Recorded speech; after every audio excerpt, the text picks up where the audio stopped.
Thank you. It's great to be on. I think I may have single-handedly brought that average down by 6 years. There you go. Let's start with immigration, because you're still a sitting member of the House. Yes. There's been some speculation that House Republicans this week are going to decide on how to retaliate against the president on his decision. What's the decision going to be? Well, we'll come back from the Thanksgiving holiday and make a decision about the best way to proceed on a tactical measure, but I think Congress has to stand up to protect our prerogatives, which is, say, stand up for the American people. You know, the president just lost an election in no small measure because wages for working families are declining and unemployment is still too high in too many places. And the first big action he took after the election was to make it easier for illegal immigrants to get jobs, not for working families to get jobs. One of the ideas that's been floating out there is to essentially pass all of the spending bills through September of next year and just isolate anything that has to do with immigration. Do you agree with that idea?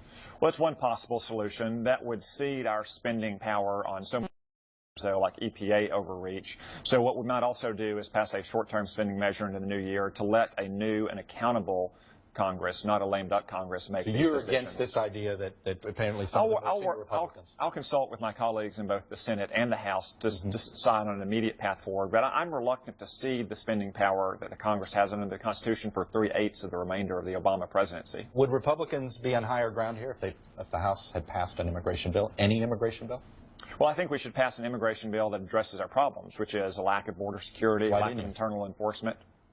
Well, there weren't the votes in the House going forward to focus on the real problems that the people of Arkansas shared with me during the campaign, a bill that focused on building a border fence or enforcing our interior immigration laws and getting a handle on legal immigration that could actually drive down wages and increase unemployment. But I think the new Congress will focus on those priorities. You had said immigration you thought was the #1 issue, the reason why you and so many Republicans won. You believe that? Well, it's certainly a central issue in the campaign, along with Obamacare and national security, but too many Arkansans are worried about the impact that rampant illegal immigration is having on their communities and local services, on the impact it's having on jobs for working families all across the country, and that's why they want us to address those problems in the new Congress. Now, you brought up one other issue during the campaign. I want to ask you about it. Let me play some audio from you about the immigration issue.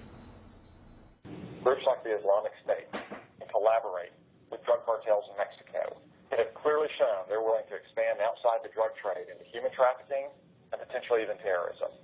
They could infiltrate our defenseless southern border and attack us right here in places like Arkansas. You didn't bring up terrorism just now with me. You did in a campaign phone call. Is that just campaign rhetoric? No. I mean, Hezbollah... What's the evidence? No, Hezbollah has tried to launch terrorist attacks right here in Washington, D.C. They're under federal indictment, collaborating with locals in Mexico to cross our border to attack us here. As long as our border is open and it's defenseless, then it's not just an immigration issue. National security issue, and we know that these drug cartels in Mexico are focused primarily on power and profit. They'll branch out into any activity if it brings them more money and helps them consolidate control. That's yet another reason why we have to get control of our border. But do you worry that rhetoric like that ends up making it even that much harder to actually get some sort of agreeable immigration bill? Because that plays to fear. That's, you know, some would argue that's fear-mongering.